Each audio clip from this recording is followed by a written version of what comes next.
Efesus pasal 5 ayat 18 dan 19.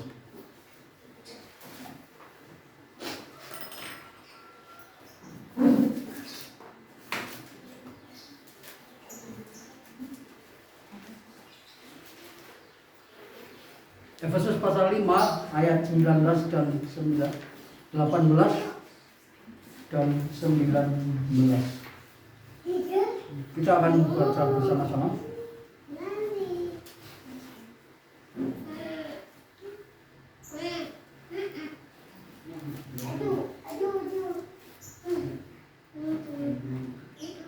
Efesus pasal 5 ayat 18 dan 19.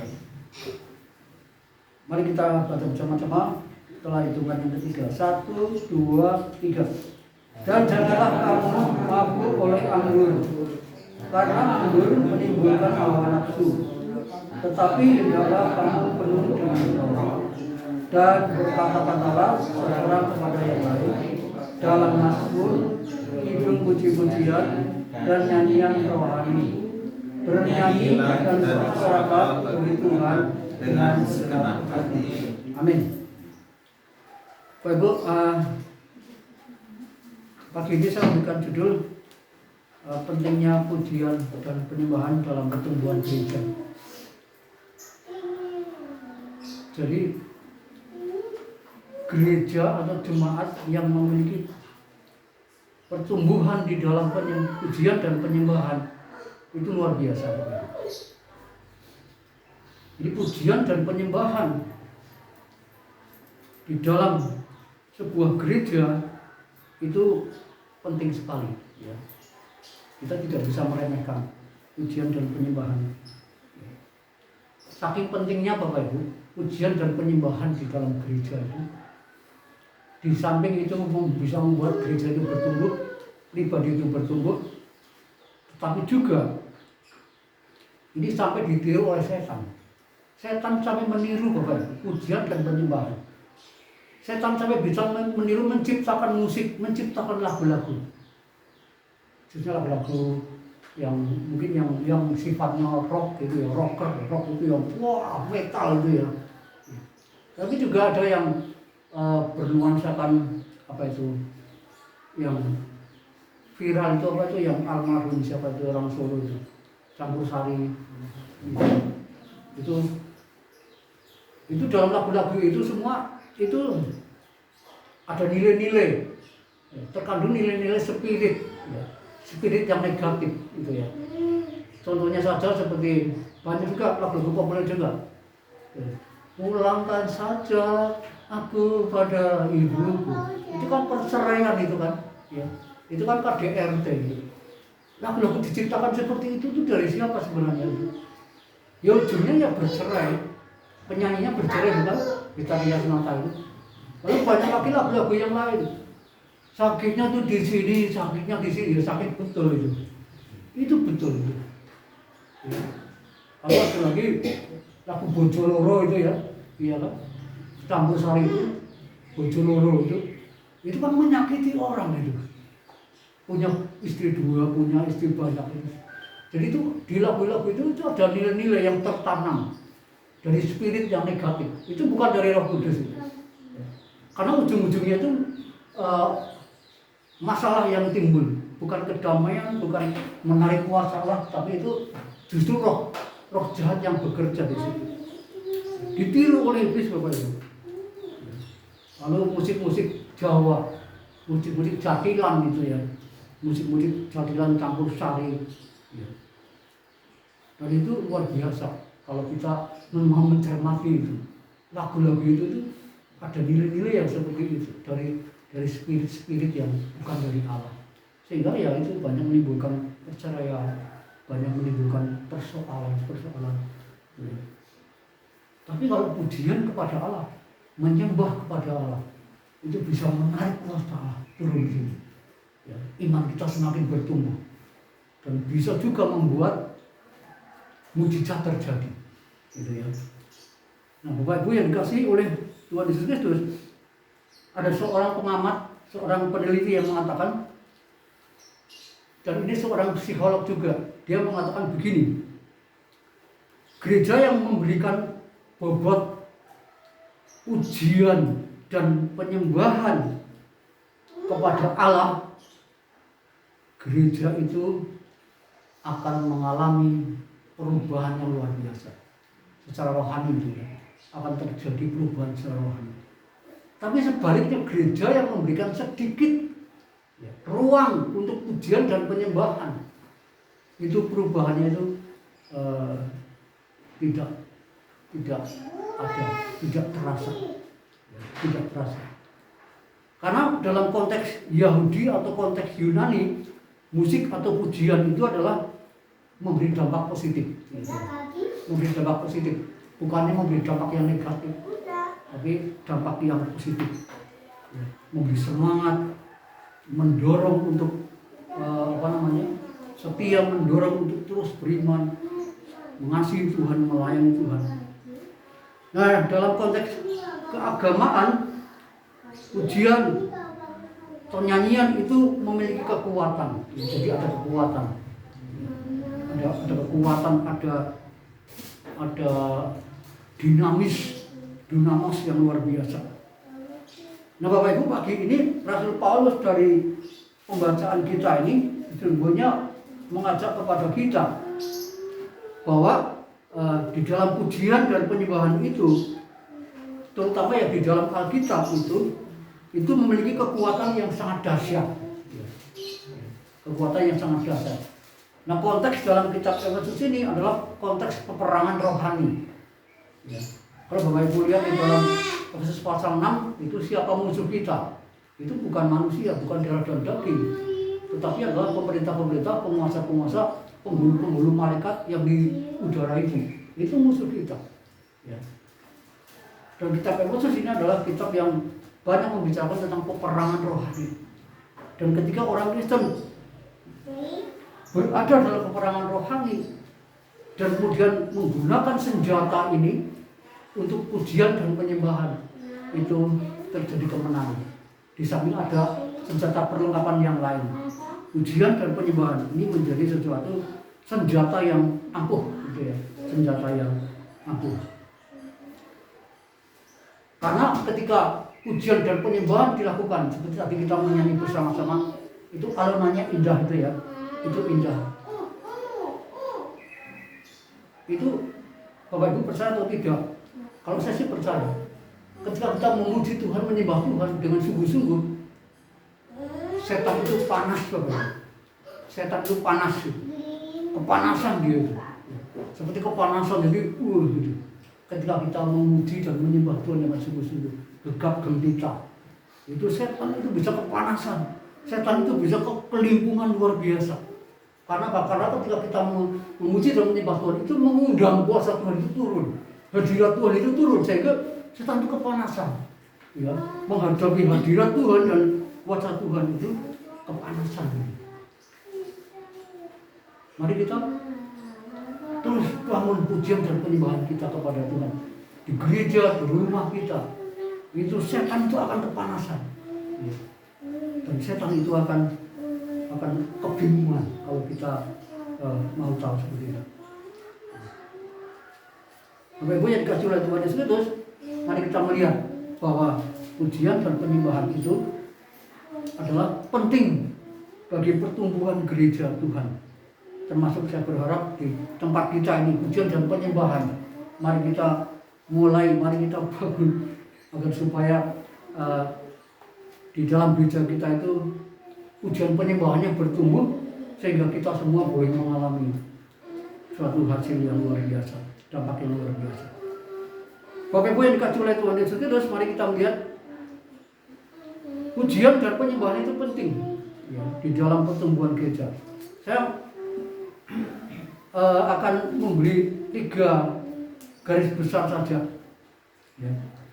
Yang pertama, pujian dan penyembahan itu dinilai penting ya, untuk pertumbuhan gereja. Yang pertama itu adalah bersyarat. Ya. Bersyarat. Ada syaratnya. Pujian dan penyembahan ya, kepada Allah itu yang bisa menentukan pertumbuhan gereja itu ada syaratnya. Ya. Syaratnya adalah dalam kitab Mazmur pasal 15. Ya. Kita tidak usah membaca semuanya di sana.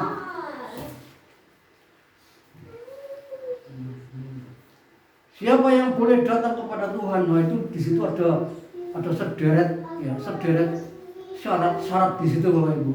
Ya. Siapa yang boleh datang kepada Tuhan? Siapa yang boleh menyembah dan memuji Tuhan? Ya. Lalu kemudian dalam kitab Wahyu pasal yang keempat ayat 8.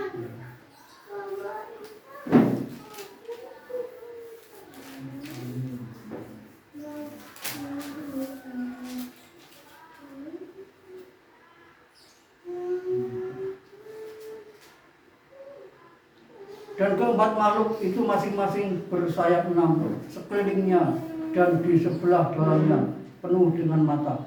Dan dengan tidak berhenti-hentinya mereka berseru siang dan malam, Kudus, kudus, kuduslah Tuhan yang Maha Kuasa, yang sudah ada dan yang ada dan yang akan datang, dan seterusnya. Lalu Yesaya pasal yang ke-6 ayat 3. Yesaya pasal 6 ayat yang ketiga. Ini kaitannya dengan Yesaya yang mendapat penglihatan. Dia berada di dalam bait Allah, di dalam hadirat Allah. Yesaya merasa, aku orang yang celaka, karena aku ini orang yang berdosa, orang yang najis. Aku celaka berada di dalam hadirat Tuhan. Aku orang yang berdosa. Tapi kemudian malaikat Tuhan menyentuh ya, dan melayakkan Yesaya. Artinya apa? Syarat yang utama adalah bahwa pujian dan penyembahan kepada Allah itu yang bisa menarik hadirat Tuhan itu dan kemudian mempengaruhi pertumbuhan gereja, pertumbuhan jemaat secara rohani itu adalah kekudusan. Ya. Kudus. Kita harus kudus di hadapan Tuhan. Seperti tadi kita itu memuji seperti bersalut-salutan, menyembah Tuhan, memuji Tuhan. Wah, itu dalam kekudusan ya, itu sungguh-sungguh menghadirkan kuasa Tuhan dan hadirat Tuhan yang luar biasa. Jadi ketika hadirat Tuhan turun, wah itu bekerja luar biasa.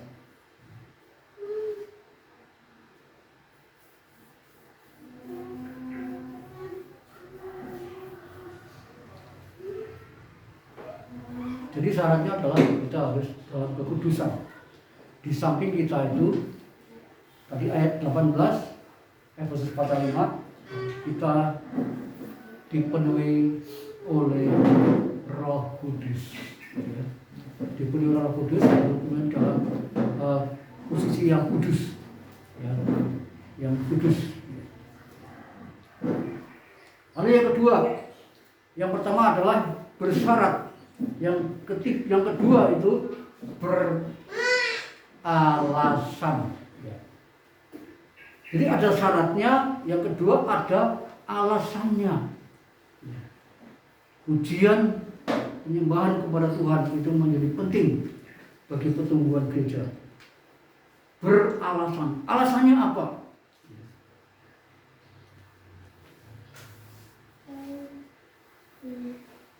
Apa alasannya?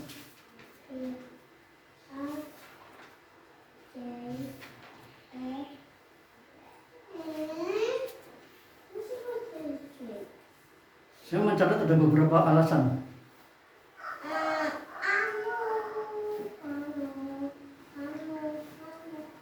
Mengapa kita memuji Tuhan?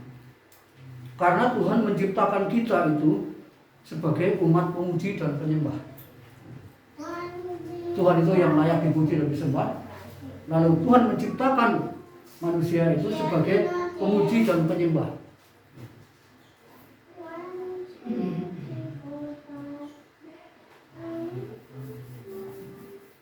Dalam kitab Wahyu pasal 4 ayat 10 dan ayat 11. Mazmur 73 ayat 25 dan ayat 26. Ya, ini banyak berolahraga membuka Alkitab. Mazmur 73 ayat 25-26. Siapa gerangan yang ada padaku di surga selain engkau? Selain engkau tidak ada yang kuingini di bumi. Sekalipun dagingku dan hatiku habis lenyap, gunung batuku dan bagianku tetaplah Allah selama-lamanya. Lalu kita Wahyu pasal 4 ayat 10 dan ayat 11.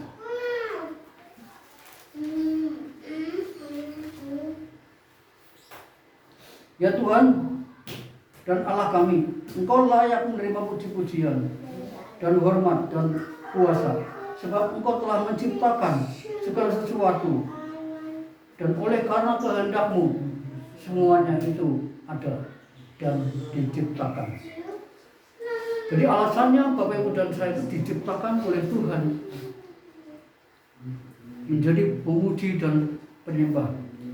Tujuan Allah menciptakan manusia itu adalah untuk mempermuliakan Allah. Itu intinya. Lalu yang kedua, alasannya apa?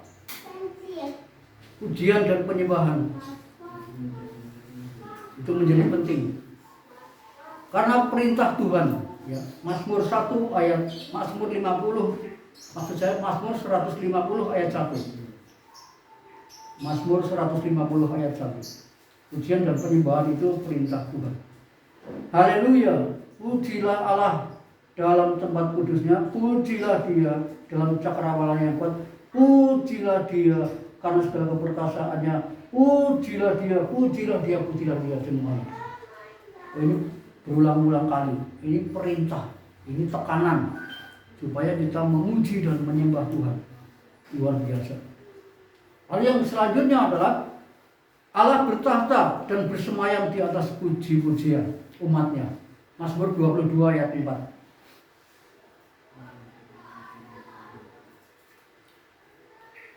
Lalu yang selanjutnya, pujian dan penyembahan itu penting. Ini senjata rohani yang bisa mengalahkan musuh. Contohnya Daud ketika diundang oleh Saul melalui penasehat Saul itu, kemudian disuruh memainkan kecapi, memainkan gitar, memainkan alat musik dan puji-pujian juga. Musuh itu keluar, musuh itu dikalahkan. Artinya setan yang ada di dalam diri Saul itu ketika mendengar puji-pujian atau alunan kecapi Daud itu, setan itu keluar. Jadi senjata rohani itu alasannya. Kenapa itu kita memuji Tuhan?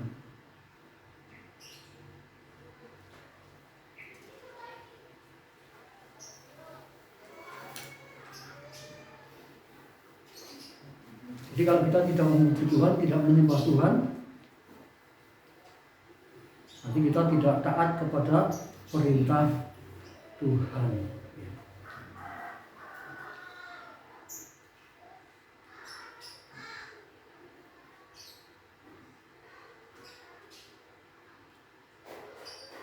Bapak Ibu, ketika kita memuji dan menyembah Tuhan, roh-roh jahat setan itu sepertinya nurut kepada perintah kita. Misalkan kita sedang berdoa mengusir setan atau berdoa untuk peperangan gitu ya. Lalu di situ kelihatannya ada roh-roh jahat bekerja. Kita memuji Tuhan, kita menyembah Tuhan. Atau juga ditambah lagi kalau bisa karunia berbahasa roh di situ. Kita perintahkan setan aja, pergi. Gitu. Kalau tidak dengan pujian ya bisa juga, yaitu dengan keterangan rohani dengan doa, dengan doa.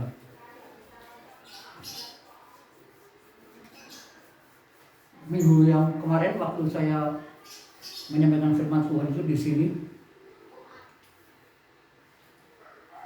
iya ya, bukan ya? Pas lagu oleh darah anak domba itu, waktu saya mimpin pujian apa ya? Kemarin non itu kesaksian di hadapan saya. Pak, kemarin waktu Bapak itu mimpin pujian, supaya hatiku itu sedang ini, karena banyak sekali ini yang dipikirkan, yang berkaitan dengan tugas-tugas dia itu. Aduh, itu sebetulnya. Dan ketika nyanyi oleh darah anak domba, lalu ketika saya itu bilang waktu itu, stop, mari kita sampai kepada perkataan kalahkan kita gitu. Iblis dikalahkan gitu. Lalu Tony itu juga katanya praktek itu. Ketika begitu katanya, pikiran saya yang tadinya kacau itu jadi lega katanya gitu. Wah, ini kesaksian kecil ini. Luar biasa Bapak Ibu, senjata rohani. Walaupun kecil kelihatannya, tapi ini hasil daripada pujian dan penyembahan yang dilakukan oleh umat Allah dalam kekudusan, dalam kesungguhan, dalam iman kepada Allah. Jadi senjata rohani untuk mengalahkan musuh.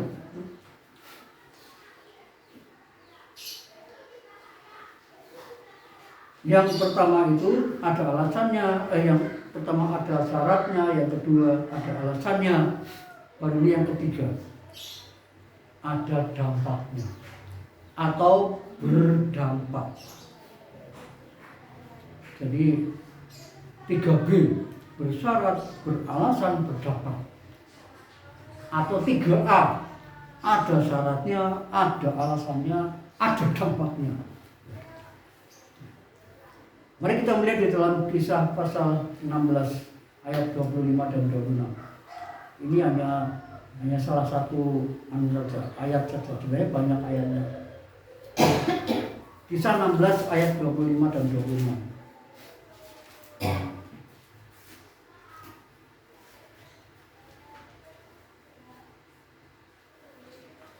Tolong bacakan kalau sudah ketemu. Kisah Para Rasul 16 ayat 25 dan 26.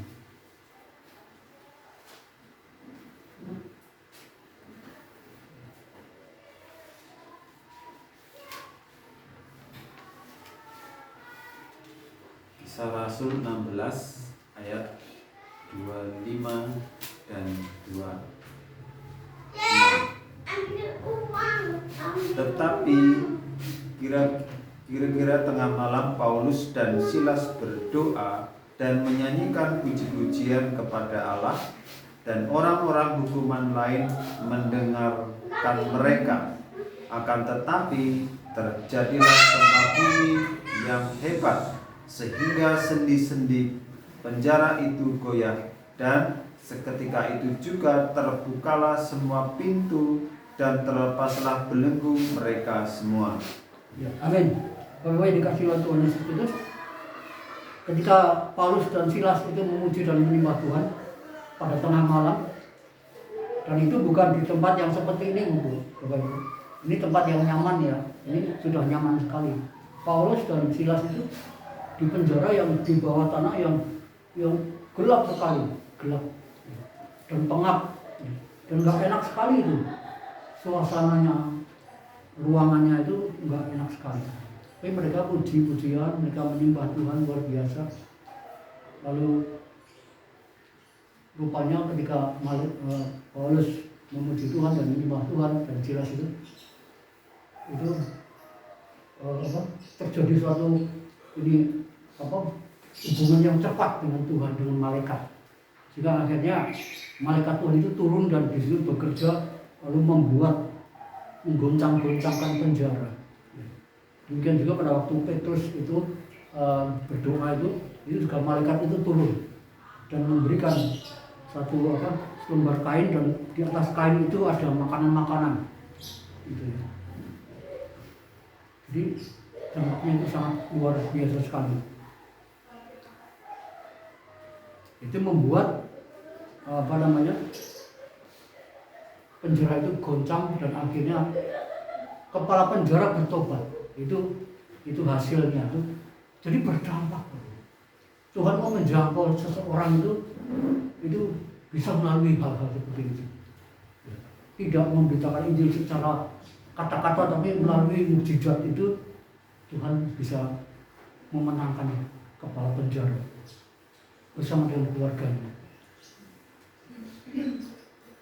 Jadi sepertinya itu sesuatu yang sepele, ya. Sepertinya itu sesuatu yang sepele, nyanyi, tapi itu mengandung kuasa yang sangat luar biasa. Lalu ibu ingat waktu Yeriko, kota Yeriko, benteng Yeriko, tembok Yeriko itu runtuh karena apa? Karena sorak-sorai pujian bangsa Israel. Dalam Yosua pasal 6 itu ya dikatakan, selama 7 hari mereka mengelilingi tembok Yeriko dengan puji-pujian dan sorak-sorai. Hari yang ke-7 tembok itu runtuh luar biasa. Ada kuasa Bapak Ibu. Manusia itu siapa? Manusia itu siapa sebenarnya? Gak ada apa-apanya, nol di hadapan Tuhan.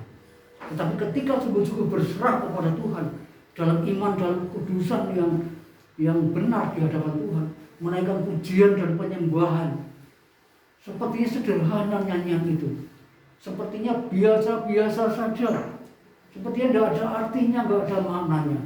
Tetapi ketika itu bisa menarik hadirat Tuhan, maka sesuatu terjadi.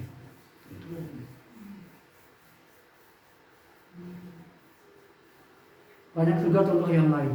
Raja Yehosafat ketika dia akan berperang, dia menghadapi musuh yang sangat kuat sekali.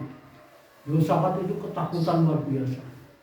Lalu Yehosafat berdoa kepada Allah, lalu kemudian Allah bilang, yaudah kumpulkan itu orang-orang yang di bait Allah itu, pemuji-pemuji Allah.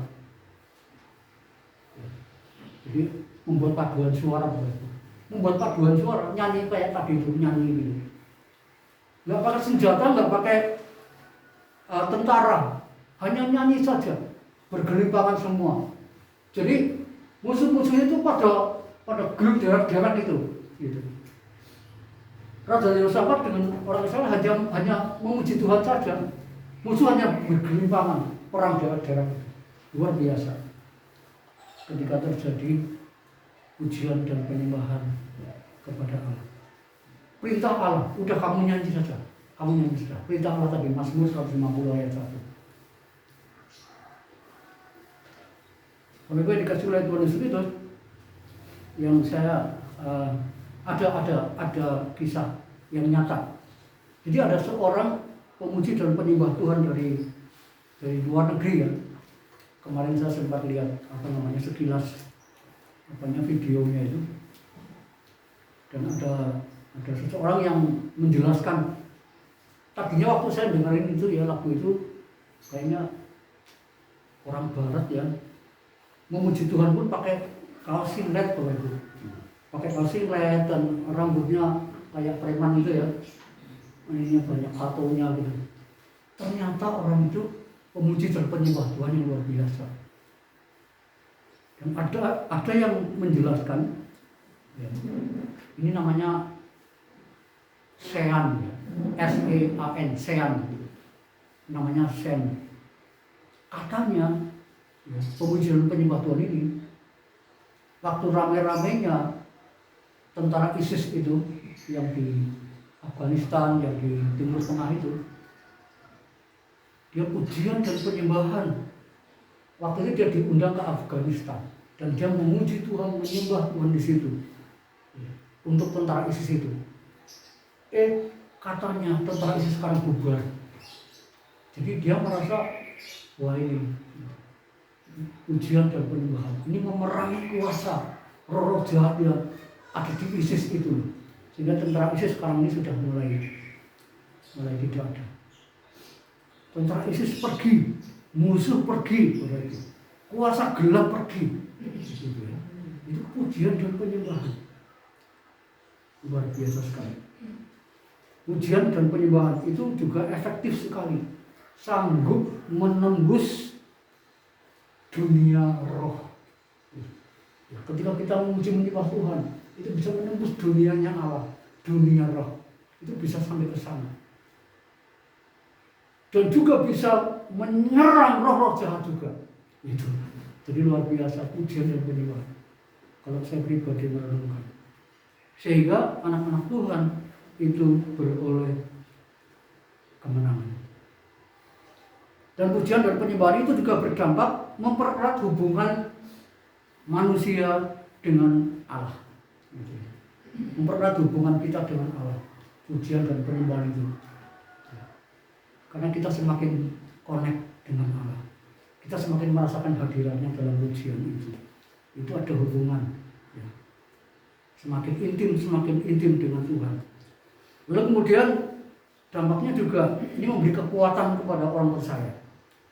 Jadi contohnya seperti Noni tadi ya, dia dapat kekuatan ketika memuji dan memuliakan Tuhan. Di saat badai, di saat galau, di saat gelap, pujilah dan sembahlah Tuhan. Karena itu senang sekali Tuhan mendengar pujian itu. Seperti Raja Herodes waktu dia berulang tahun, anaknya menari-nari dan dia senang sekali. Herodes itu sampai bilang, setengah dari kerajaanku akan kuberikan kepadamu, katanya Raja Herodes.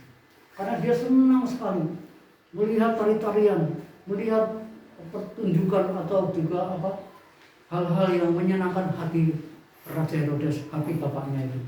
Jadi bapaknya berjanji, setengah dari kerajaanku akan kuberikan kepadamu.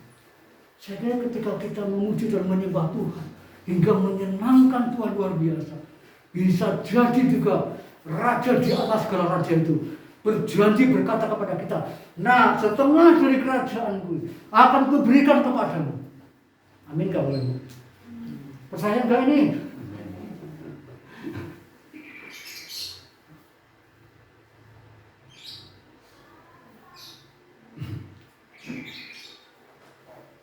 Kalau saya sih percaya, sangat percaya saya. Nah itu firman Tuhan itu. Raja Herodes berkata seperti itu kepada anaknya. Walaupun itu berbuntut kepada mati syahidnya Yohanes Pembaptis itu ya.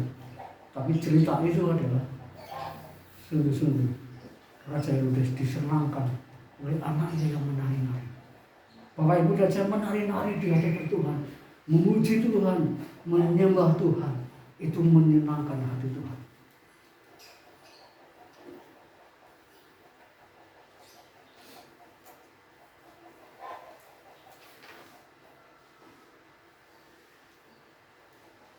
Mari Bapak Ibu kita mulai membangun pujian dan penyembahan di dalam kehidupan kita, dalam bergereja maupun juga di dalam hidup kita. Secara pribadi, secara kelompok atau keluarga atau apa, kita mulai membangun puji-pujian dan penyembahan kita kepada Allah. Jangan sampai kita gagal menjadi pemuji dan penyembah Allah gara-gara ada dosa atau rutinitas belaka. Bisa bosan, bisa jenuh. Atau ketika kita menyembah Tuhan itu ada intimidasi, ada ketakutan. Aduh, aku di gereja, aku ada tamu, ada apa yang datang kepadaku dan mau menyerang aku. Atau ada masalah yang lain, hati-hati. Sebab itu tadi di depan ketika kita tidak memuji dan menyembah Tuhan, syaratnya adalah kudus. Ada kekudusan, ada iman, ada semangat. Roma pasal yang ke-12 ayat 11. Ya rohmu menyala-nyala dan layanilah Tuhan. Itu Bapak. Jadi roh itu menyala-nyala, layani Tuhan. Jangan sampai ada hambatan dalam pujian dan penyembahan kita, sehingga kering, sehingga gersam, sehingga hambar. Padahal di sini dalam Efesus pasal 5 ayat 8 ayat 19, hendaklah setiap orang itu berkata kepada orang yang lain dengan mazmur, dengan kidung puji-pujian, dengan nyanyian rohani.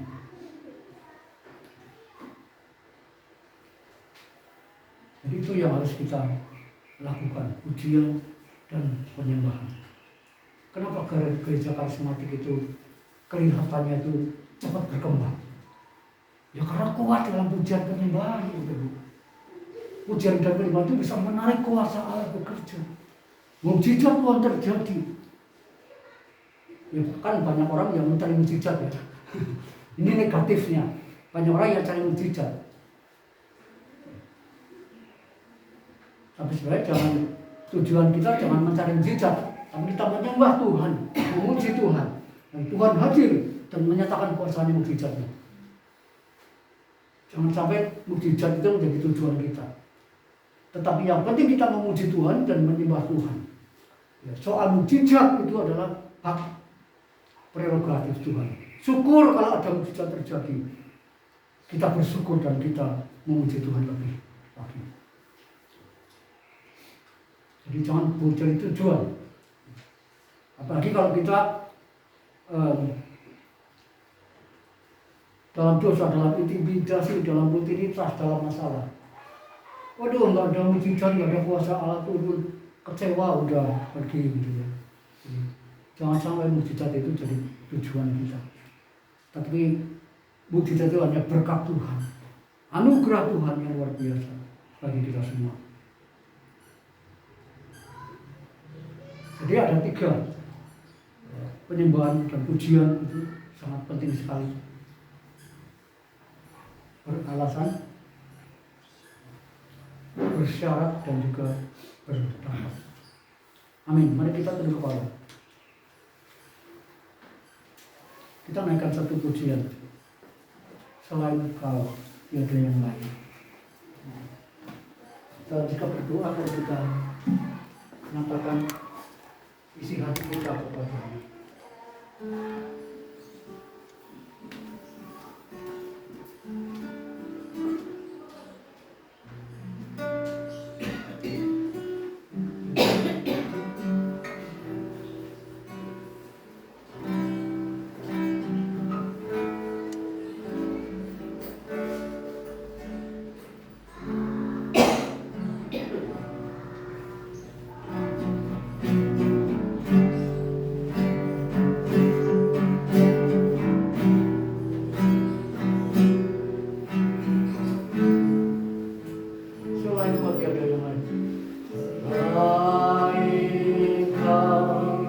Tiada